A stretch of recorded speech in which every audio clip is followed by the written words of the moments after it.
أعوذ بالله من الشيطان الرجيم. بسم الله الرحمن الرحيم. الحمد لله الذي أنزل على عبده الكتاب ولم يجعل له عوجا قيما لينذر بأسا شديدا من لدنه ويبشر المؤمنين الذين يعملون الصالحات أن لهم أجرا حسنا ماكثين فيه أبدا وينذر الذين قالوا اتخذ الله ولدا ما لهم به من علم ولا لآبائهم كبرت كلمة تخرج من أفواههم إن يقولون إلا كذبا فلعلك باخع نفسك على آثارهم إن لم يؤمنوا بهذا الحديث أسفا إنا جعلنا ما على الأرض زينة لها لنبلوهم أيهم أحسن عملا وإنا لجاعلون ما عليها صعيدا جرزا أم حسبت أن أصحاب الكهف والرقيم كانوا من آياتنا عجبا إذ أوى الفتية إلى الكهف فقالوا ربنا آتنا من لدنك رحمة وهيئ لنا من أمرنا رشدا فضربنا على آذانهم في الكهف سنين عددا ثم بعثناهم لنعلم أي الحزبين أحصى لما لبثوا أمدا نحن نقص عليك نبأهم بالحق إنهم فتية آمنوا بربهم وزدناهم هدى وربطنا على قلوبهم إذ قاموا فقالوا ربنا رب السماوات والأرض لن ندعو من دونه إلها لقد قلنا إذا شططا هؤلاء قوم اتخذوا من دونه آلهة لولا يأتون عليهم بسلطان بين فمن أظلم ممن افترى على الله كذبا وإذ اعتزلتموهم وما يعبدون إلا الله فأووا إلى الكهف ينشر لكم ربكم من رحمته ويهيئ لكم من أمركم مرفقا وترى الشمس إذا طلعت تزاور عن كهفهم ذات اليمين وإذا غربت تقرضهم ذات الشمال وهم في فجوة منه ذلك من آيات الله من يهد الله فهو المهتد ومن يضلل فلن تجد له وليا مرشدا وتحسبهم أيقاظا وهم رقود ونقلبهم ذات اليمين وذات الشمال وكلبهم باسط ذراعيه بالوصيد لو اطلعت عليهم لوليت منهم فرارا ولملئت منهم رعبا وكذلك بعثناهم ليتساءلوا بينهم قال قائل منهم كم لبثتم قالوا لبثنا يوما أو بعض يوم قالوا ربكم أعلم بما لبثتم فابعثوا أحدكم بورقكم هذه إلى المدينة فلينظر أيها أزكى طعاما فليأتكم برزق منه وليتلطف ولا يشعرن بكم أحدا إنهم إن يظهروا عليكم يرجموكم أو يعيدوكم في ملتهم ولن تفلحوا إذا أبدا وكذلك عثرنا عليهم ليعلموا أن وعد الله حق وأن الساعة لا ريب فيها إذ يتنازعون بينهم أمرهم فقالوا ابنوا عليهم بنيانا ربهم أعلم بهم قال الذين غلبوا على أمرهم لنتخذن عليهم مسجدا سيقولون ثلاثة رابعهم كلبهم ويقولون خمسة سادسهم كلبهم رجما بالغيب ويقولون سبعة وثامنهم كلبهم قل ربي أعلم بعدتهم ما يعلمهم إلا قليل فلا تمار فيهم إلا مراء ظاهرا ولا تستفت فيهم منهم أحدا ولا تقولن لشيء إني فاعل ذلك غدا إلا أن يشاء الله واذكر ربك إذا نسيت وقل عسى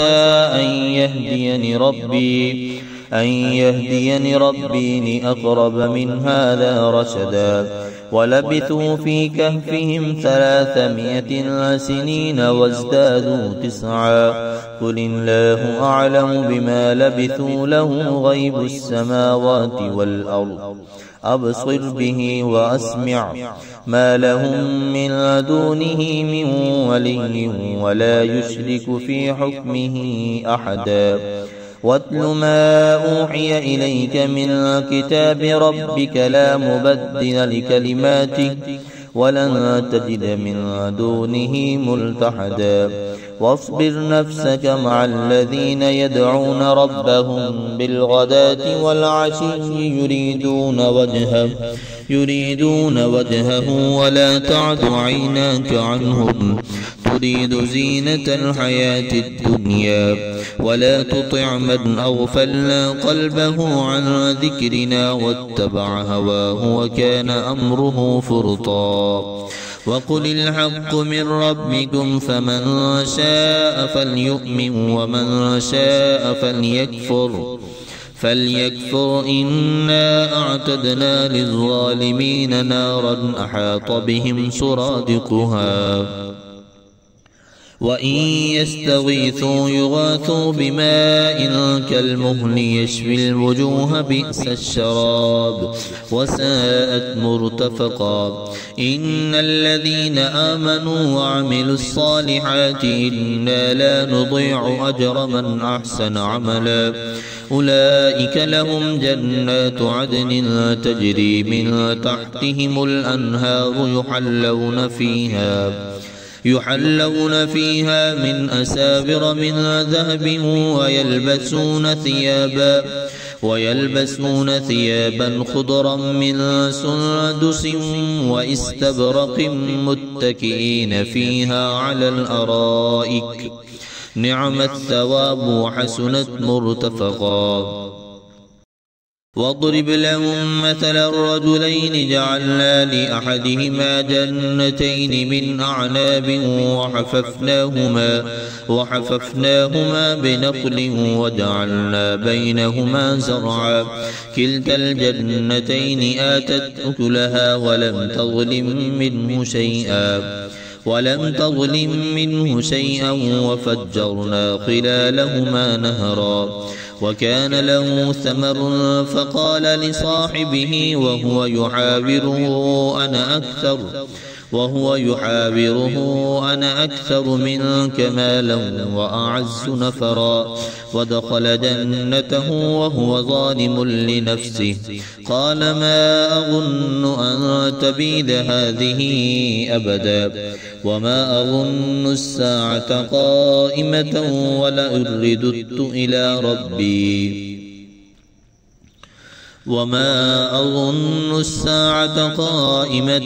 ولئن رددت إلى ربي لأجدن خيرا منها منقلبا قال له صاحبه وهو يحاوره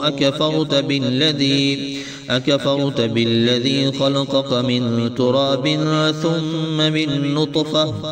ثم من نطفة ثم سواك رجلا لكن هو الله ربي ولا أشرك بربي أحدا ولولا إذ دخلت جنتك قلت ما شاء الله لا قوة إلا بالله إن ترني أنا أقل منك مالا وولدا فعسى ربي أن يؤتيني خيرا من جنتك ويرسل عليها حسبانا من السماء فتصبح صعيدا زلقا أو يصبح ماؤها غورا فلن تستطيع له طلبا وأحيط بثمره فأصبح يقلب كفيه على ما أنفق فيها وهي خاوية على عروشها ويقول يا ليتني لم أشرك بربي أحدا ولم تكن له فئة ينصرونه من دون الله وما كان منتصرا هنالك الولاية لله الحق هو خير ثوابا وخير عقبا واضرب لهم مثل الحياة الدنيا كماء أنزلناه من السماء فاختلط به نبات الأرض فأصبح حشيما تذروه الرياح وكان الله على كل شيء مقتدرا المال والبنون زينة الحياة الدنيا والباقيات الصالحات خير عند ربك ثوابا وخير أملا ويوم نسير الجبال وترى الأرض بارزة وحشرناهم فلم نغادر منهم أحدا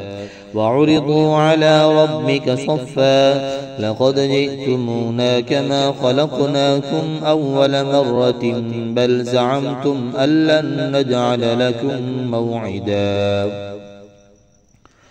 ووضع الكتاب فترى المجرمين مشفقين مما فيه ويقولون يا ويلتنا ما لهذا الكتاب لا يغادر صغيرة ولا كبيرة إلا أحصاها ووجدوا ما عملوا حاضرا ولا يظلم ربك أحدا وإذ قلنا للملائكة اسجدوا لآدم فسجدوا إلا إبليس كان من الجن ففسق عن أمر ربه أفتتخذونه وذريته أولياء من دوني وهم لكم عدو بئس للظالمين بدلا ما أشهدتهم خلق السماوات والأرض ولا خلق أنفسهم وما كنت متخذ المضلين عضدا ويوم يقول نادوا شركائي الذين زعمتم فدعوهم فلم يستجيبوا لهم وجعلنا بينهم موبقا ورأى المجرمون النار فظنوا أنهم مواقعوها ولم يجدوا عنها مصرفا ولقد صرفنا في هذا القرآن للناس من كل مثل وكان الإنسان أكثر شيء جدلا وما منع الناس أن يؤمنوا إذ جاءهم الهدى ويستغفروا ربهم إلا أن تأتيهم سنة الأولين أو يأتيهم العذاب قبلا وما نرسل المرسلين إلا مبشرين ومنذرين ويجادل الذين كفروا بالباطل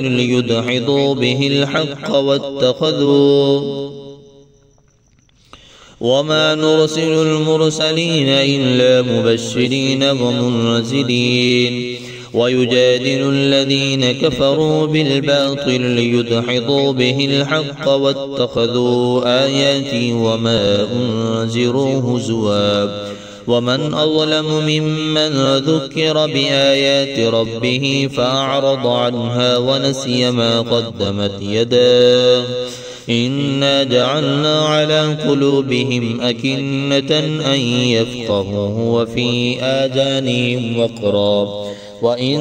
تدعهم إلى الهدى فلن يهتدوا إذا أبدا وربك الغفور ذو الرحمة لو يؤاخذهم بما كسبوا لعجل لهم العذاب بل لهم موعد لن يجدوا من دونه موئلا وتلك القرى أهلكناهم لما ظلموا وجعلنا لمهلكهم موعدا وإذ قال موسى لفتاه لا أبرح حتى أبلغ مجمع البحرين أو أمضي حقبا فلما بلغا مجمع بينهما نسيا حوتهما فاتخذ سبيله في البحر سربا فلما جاوزا قال لفتاه آتنا غداءنا لقد لقينا من سفرنا هذا نصبا قال أرأيت إذ أوينا إلى الصخرة فإني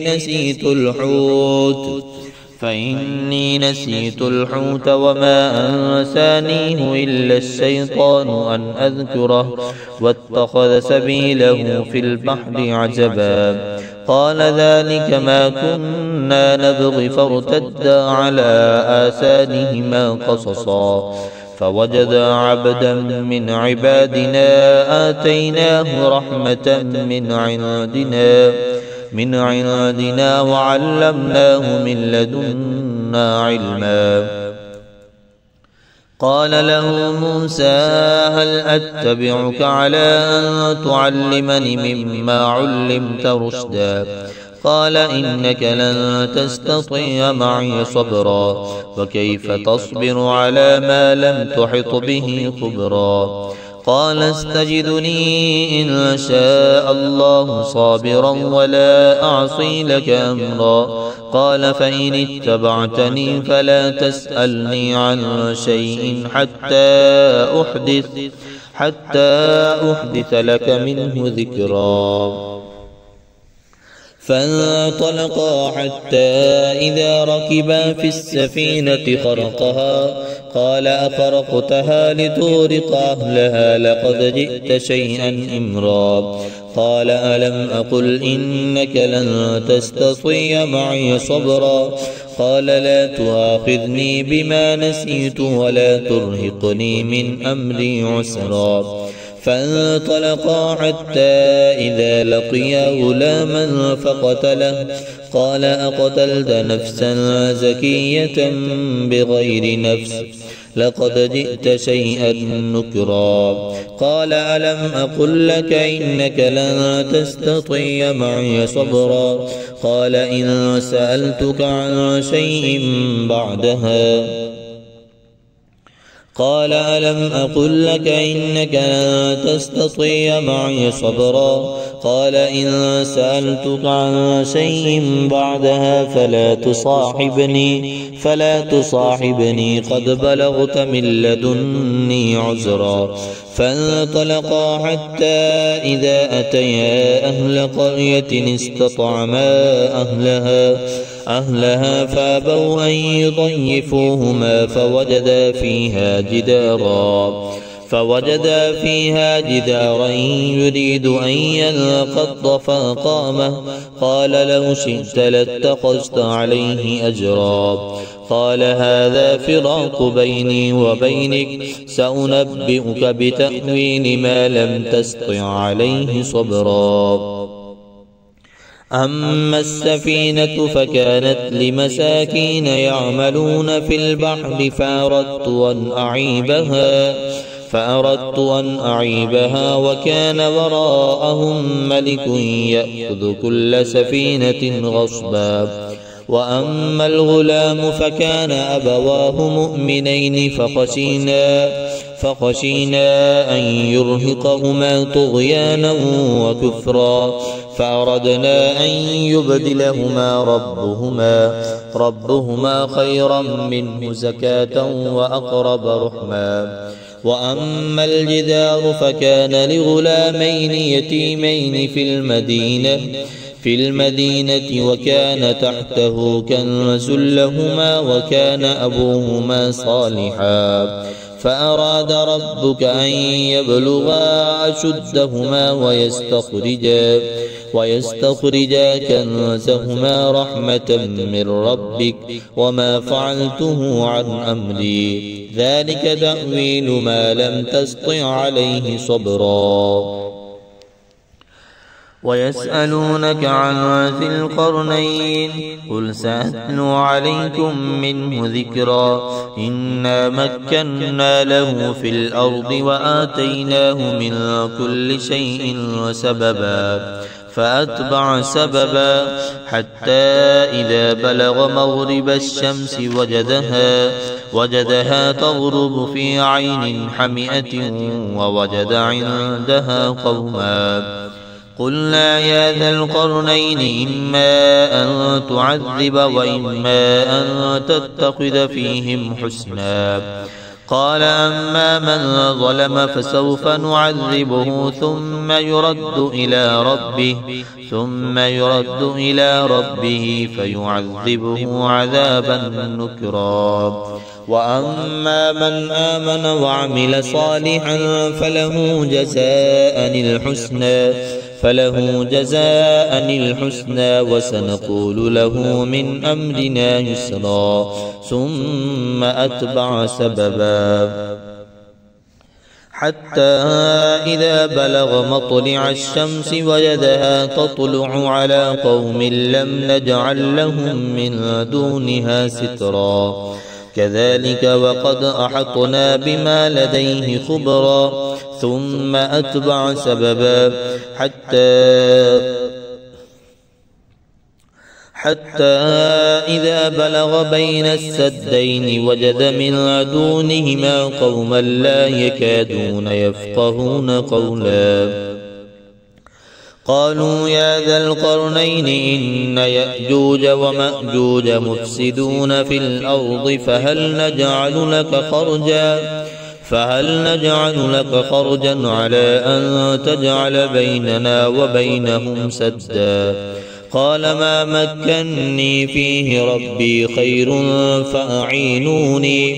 فأعينوني بقوة أجعل بينكم وبينهم ردما آتوني زبر الحديد حتى إذا ساوى بين الصدفين قال انفخوا حتى إذا جعله نارا قال آتوني زبر الحديد حتى إذا ساوى بين الصدفين قال انفخوا حتى إذا جعله نارا قال آتوني أفرغ عليه قطرا فما استطاعوا أن يظهروه وما استطاعوا له نقبا قال هذا رحمة من ربي فإذا جاء وعد ربي جعله دكاء وكان وعد ربي حقا وتركنا بعضهم يومئذ يموج في بعض ونفخ في الصور فجمعناهم جمعا وعرضنا جهنم يومئذ للكافرين عرضا الذين كانت أعينهم في غطاء عن ذكري وكانوا لا يستطيعون سمعا أفحسب الذين كفروا أن يتخذوا عبادي من دوني أولياء إنا أعتدنا جهنم للكافرين نزلا قل هل ننبئكم بالأخسرين أعمالا الذين ضل سعيهم في الحياة الدنيا وهم يحسبون أنهم يحسنون صنعا أولئك الذين كفروا بآيات ربهم ولقائه فحبطت أعمالهم فلا نقيم لهم يوم القيامة وزنا ذلك جزاؤهم جهنم بما كفروا واتخذوا آياتي ورسلي هزوا إن الذين آمنوا وعملوا الصالحات كانت لهم جنات الفردوس نزلا خالدين فيها لا يبغون عنها حولا قل لو كان البحر مدادا لكلمات ربي لنفد البحر قبل أن تنفذ كلمات ربي ولو جئنا بمثله مددا قل إنما أنا بشر مثلكم يوحى إلي أنما إلهكم إله واحد فمن كان يرجو لقاء ربه فليعمل عملا صالحا ولا يشرك بعبادة ربه أحدا.